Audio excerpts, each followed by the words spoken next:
National flavours and foods have taken out 3 of 12 top awards at this year's Cuisine Artisan Awards. As Marcus Gibbs reports, it seems our taste buds have changed over the last 25 years. Food, oh glorious food. But it's not your traditional Sunday roast on the table today.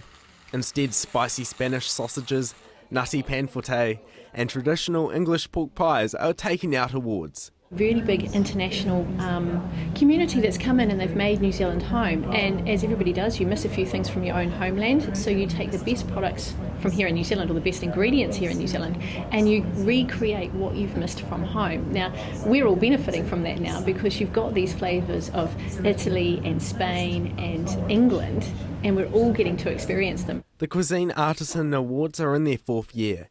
Entries need to be traditional handmade goods with an annual business turnover of less than $5 million. Hundreds entered and 13 judges taste tested over 40 entries before choosing the winners. We look at how their product and how their business has evolved and things like that, what inspired them to get into it. And then we looked at overall, what did we like about it? You know, did it bring back memories for us, or did it make us feel great inside like good food will? There were a mixture of entries, but international flavours stood out. For Paula and Gianni, hours of experimentation and research paid off when they won an award. They've been recreating Gianni's grandmother's popular pan forte for 26 years. Used to be dished out very slowly. I remember the first time I met Gianni and his mother brought this cake out, and it was the thinnest slices she could possibly to make it last. I mean, they've got a very big family, so it was really, a pretty special event when that cake came out. The nutty treat is a traditional Italian Christmas cake, but when Gianni's grandmother died, the family recipe was lost. Back in the days before internet, before recipes, and we were relying purely on memory of the texture, the taste, of the smells, and it took a long time for us to get it right. They tell me it's quite addictive, and after 2 or 3 small slices, I'd have to agree. Rangiora can now be dubbed the New Zealand home of the English pork pie.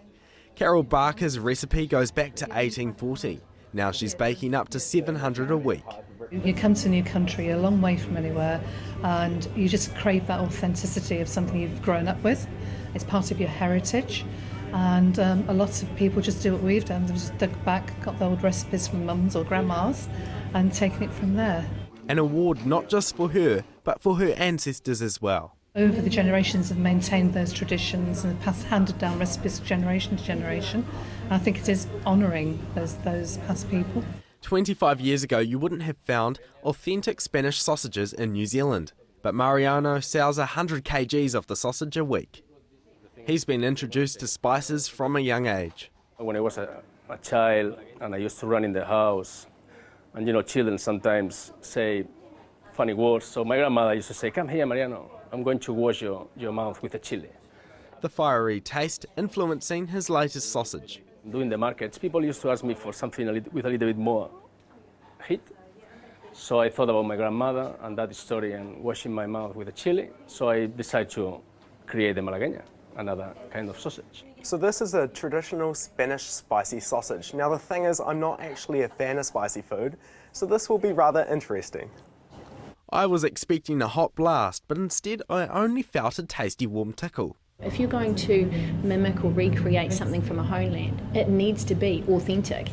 And I think that stood out for us, is that the products that were more in the international line were extremely authentic. Although it seems Kiwi taste buds are changing, our jam is still some of the best. We've made jam here in New Zealand from, as soon as there was immigrants here, they've preserved fruits into jams and things like that. So we're still getting good New Zealand, traditional New Zealand products. We're just getting more international influence now. An influence that is spreading countrywide and tantalising our taste buds in the process.